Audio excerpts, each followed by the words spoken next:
That you win in life, achieve all your dreams, and get everything you want. I want to see you at the top, becoming the person you always wanted. Happiest birthday.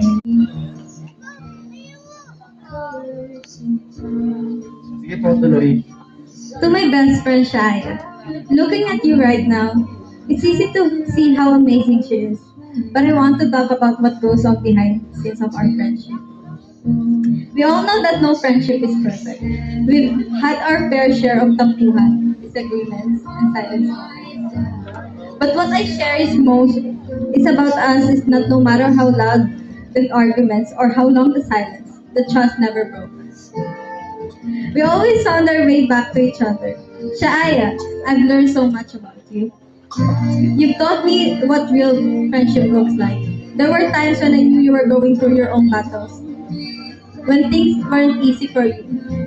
I've always been there for you. I'm always gonna be there for you. Umiyak siya, umiyak din